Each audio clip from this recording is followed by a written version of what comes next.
하나님 아버지 감사합니다. 오늘도 2022년에 새해를 맞이해서 하나님 우리를 돌아보고 이웃을 돌아보는 복된 시간 되게 하옵소서. 예수님의 이름으로 감사하며 기도드렸습니다. 아멘. 오늘 여러분과 제가 읽을 본문은 마태복음 5장 1절의 말씀부터 16절까지입니다. 그 중에서 한 구절만 함께 읽겠습니다. 마지막 16절입니다. 함께 읽어볼까요? 이같이 너희 빛이 사람 앞에 비치게 하여 그들로 너희 착한 행실을 보고 하늘에 계신 너희 아버지께 영광을 돌리게 하라. 오늘 이 마태복음 5장은 참으로 유명한 말씀이죠. 산상수훈 가운데서도 그리스도인의 성품, 팔복에 관한 메시지로 잘 알려져 있어요. 하지만 저는 지금까지 목회해 오면서 또 그리스도인으로 살아오면서 오늘 명절을 앞둔 이 시점에도 내가 그리스도인의 성품이 아니구나 하는 것을 또 느끼고 하나님 앞에 회개하지 않을 수 없구나. 마태복음 4장에 가보면 회개하라 천국이 가까웠느니라는 말씀이 있거든요. 회개라는 말은 생각을 바꾸는 것이죠. 마음을 바꾸는 것입니다.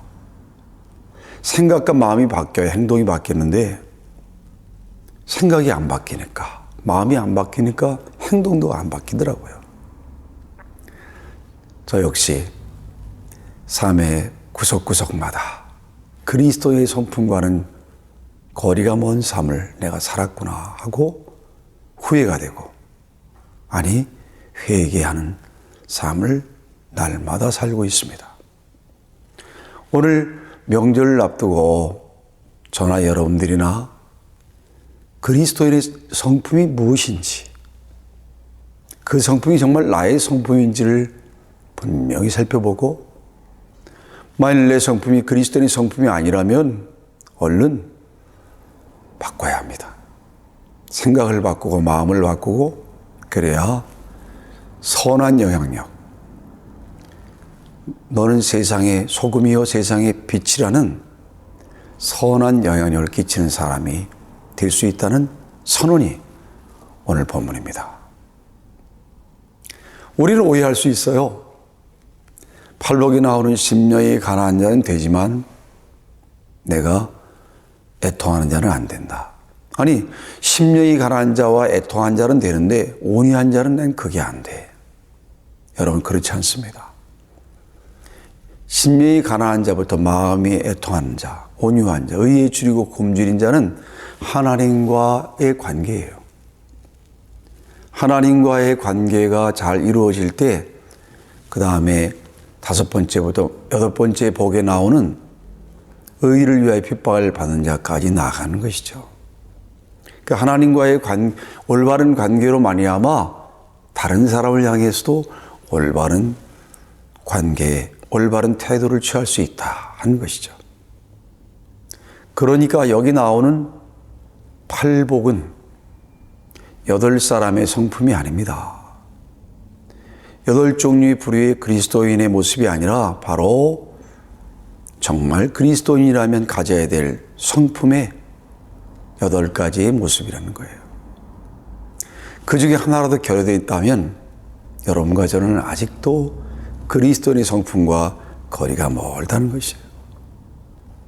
저 역시 목사로 살아왔지만 제가 그리스도인의 성품과는 너무너무 먼 사람인 것을 오늘 이 아침도 고백합니다.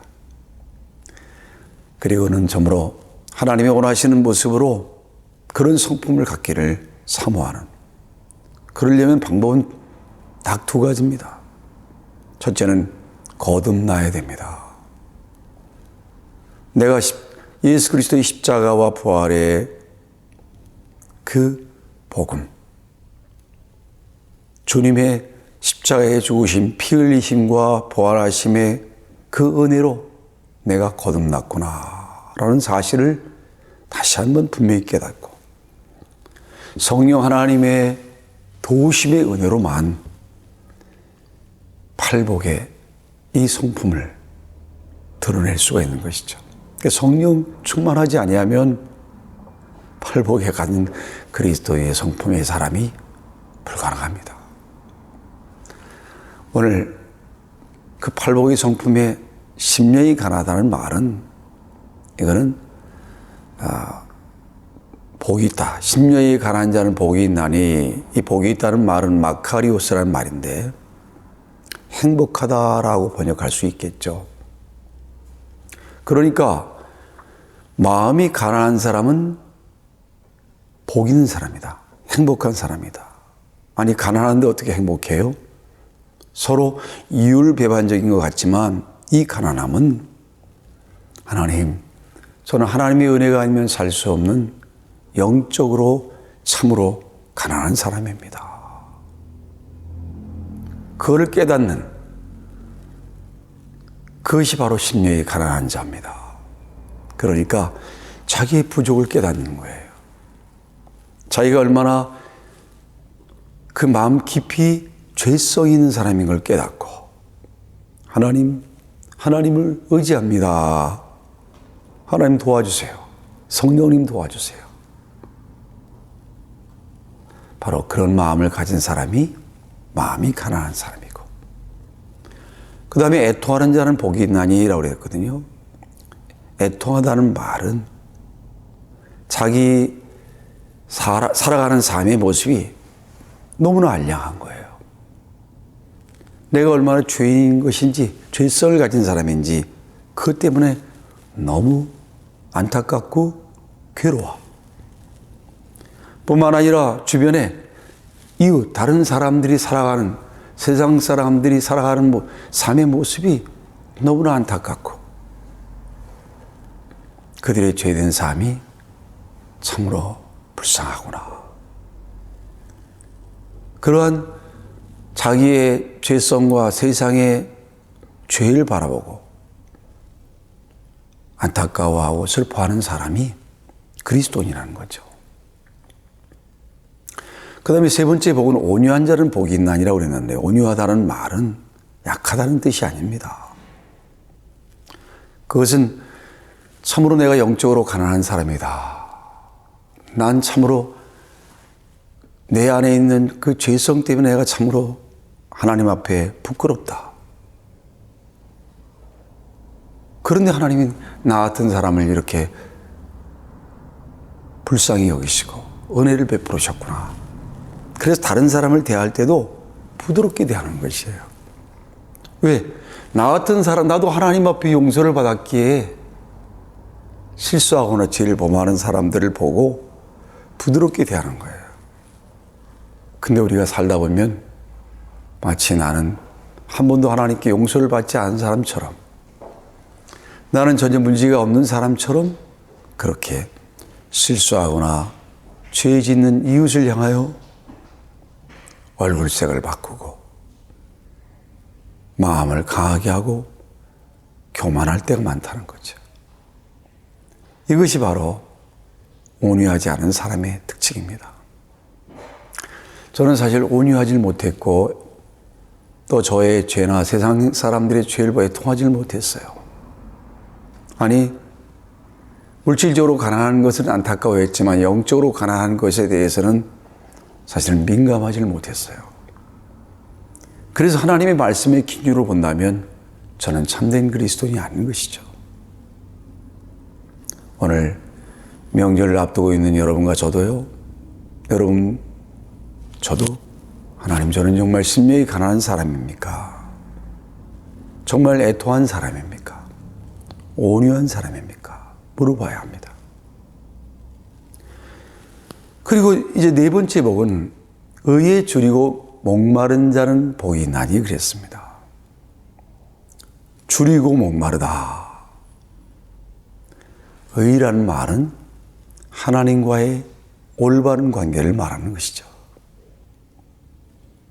내가 영적으로 얼마나 부족한 사람인지, 가난한 사람인지를 알고, 그래서 애통해하고, 그러다 하나님의 위로를 받고 다른 사람의 부족이나 다른 사람의 실수나 죄를 바라보고 긍휼히 여기고 불쌍히 여기는, 부드럽게 대하는 그런 삶을 살아가는 사람은 거기에 머물지 아니하고 어떻게 하면 하나님과의 올바른 관계를 맺을 수 있을까? 사회적인 것도 그렇고요. 도덕적인 것도 그렇고요. 그러면서 하나님과의 올바른 관계를 배고픈 사람처럼, 목마른 사람처럼 그렇게 사모한다는 것이죠. 바로 그런 사람들이 마음이 가난하고 자기의 부족함과 죄성 때문에 슬퍼하고 하나님의 위로를 받고 다른 사람들을 향하여 부드럽게 대하고 그리고 하나님과의 관계를, 올바른 관계를 사모하는 사람이 다음 단계로 넘어갈 수 있어요. 다음 단계는 뭡니까? 마음이 청결한 자는 복이 있나니. 5번째 복이죠. 진실한 걸 말하는 것입니다. 세상은 진실하면 손해를 보잖아요. 하지만 그리스도인의 성품이라는 것은 진실함입니다. 잘못했을 때는 잘못했다고, 제가 죄를 범했다고, 용서해달라고, 이렇게 진실한 마음을 갖는 것이 청결한 것이에요. 그 다음에 긍휼히 여기는 자는 복이 있다 그랬죠. 6번째 보면 긍휼히 여긴다. 왜 긍휼히 여긴다는 말은 불쌍히 여기는 정도가 아니에요. 어떻게 하면 그의 불쌍함을 도울 수 있을까? 왜? 하나님이 나도 도와주셨으니까. 저 사람을 어떻게 도울 수 있을까? 다른 사람을 향하여 그 사람의 필요를 내가 어떻게 배려할 수 있을까? 그게 긍휼히 여기는 것이에요. 아내를 긍휼히 여기고 불쌍히 여기고 얼마나 힘들까? 남편을 불쌍히 여기고, 그래서 어떻게 내가 저 사람의 어려움을 내가 함께 할 수 있을까? 부모 형제도 마찬가지. 이번 명절에도 그런 긍휼히 여김을 갖는 그런 귀한 명절 될 수 있게 되길 바랍니다. 그 다음에 7번째 복은 화평케 하는 자입니다. 참된 그리스도인의 성품은 갈등을 일으키는 그러한 삶을 사는 것이 아니라 서로 화평하고 화목하게 하는 일에 쓰임받는 것을 말합니다. 여러분, 그것은 쉬운 일이 아니에요. 대가가 필요합니다. 예수님께서도 하나님과 우리 사이를 화목하게 하기 위해서 십자가에서 죽으시는 대가를 치렀잖아요. 골로새서에 보면 바로 하나님과의 화목을, 우리와 하나님과 화목을 위해서 예수님이 십자가에 피 흘리셨다고 그렇게 기록하고 있어요. 여러분과 저도요, 가정 사이에 친척들이 많이 모이는 바로 이런 명절 때에 화평을 오게 하려면 여러분과 제가 대가를 치러야 돼요. 때로는 먼저 내가 용서를 빌어야 될 때도 있고, 아니 용서해야 되기도 하고, 먼저 다가가 내가 사랑한다고 말하기도 해야 되고, 그런 것이죠. 그게 화평케 하는 사람입니다. 그 다음에 그렇게 살아가게 되면 의의를 위하여 핍박을 받냐 그랬습니다. 내가 10년이 가난하게 산다고 해도 애통한다고 해서 또 온유하고 의에 줄이고 목마른 자로 산다고 해서 항상 다른 사람들로부터 환영받는 것은 아니에요. 오히려 청결한 자로 살다 보면, 긍휼히 여기는 자로 살다 보면, 화평케 하는 자로 살다 보면 손해볼 때가 많고 핍박을 받을 때가 많아요. 근데 주님께서는 의리를 위하여 핍박을 받는 자는 복이 있나니 그랬어요. 왜 복이 있습니까? 주님이 그렇게 핍박을 당하셨잖아요. 그러니까 그런 핍박은 내가 주님 같은 대우를 받은 것이구나 라고 생각하고 기뻐해야 되는 일이죠. 자, 이것이 여러분과 제가 목표를 가져야 될 그리스도인 천국 백성의 성품이에요. 바로 여러분과 제가 사모해야 되죠. 하지만 이것이 불가능한 겁니다. 우리 인간적인 노력 가지고는 안 돼요. 바로 십자가 부활의 복음을 듣고 거듭나지 않으면 절대로 불가능합니다. 그리고 성령께서 도와주셔야 돼요. 그래서 가끔씩 여러분과 제가 우리가 뭐 어떻게 학업이 뛰어나게 된다거나 돈을 좀 벌었거나 직분이 높아지거나 잘 되게 되면 나도 모르게 목소리에 힘이 들어가고 마음이 높아질 때가 있어요. 교만해진 거죠. 그럴 때 얼른 심령이 가난한 자로 돌아가야 합니다. 애통하는 자로, 온유한 자로 돌아가야 합니다. 내 의지를 되지 않아요. 하나님께 회개하고 성령님을 의지할 때 다시 마음이 가난한 자로 돌아갈 수 있는 것이죠. 병들지 않아도, 돈을 다 잃어버리지 않아도, 실직하지 않아도 천국 백성의 성품을 갖게 됩니다. 그럴 때에 여기 보면 너희는 세상의 소금이요 세상의 빛이라고 말하는 16절까지 나오는 마태복음 5장 13절에 16절까지 나오는 소금과 빛, 이것은 영향력입니다. 악한 영향력이 아니라 선한 영향력이에요. 선한 영향력. 이것은 여러분과 제가 천국 백성의 성품만 여러분과 제 마음속에 심어진다면 다른 사람들에게 좋은 영향을 끼치는, 선한 영향을 끼치는 그런 사람이 된다는 것이에요. 저나 여러분이나 선한 영향력을 사모하는 그런 명절 될 수 있게 되길 바랍니다. 기도하겠습니다. 하나님 아버지, 저는 죄인입니다. 하나님 원하시는 천국 백성의 삶을 살지도 못했고 선한 영향력, 좋은 영향력도 끼치지 못했습니다. 저를 예수의 보혈로 용서해 주시고 다시 이 2020년 이 명절부터 다시 선한 영향력, 천국 백성의 성품을 드러내는 인생이 되게 해 주옵소서. 성령님 도와주시옵소서. 예수님의 이름으로 감사하며 기도드렸습니다. 아멘.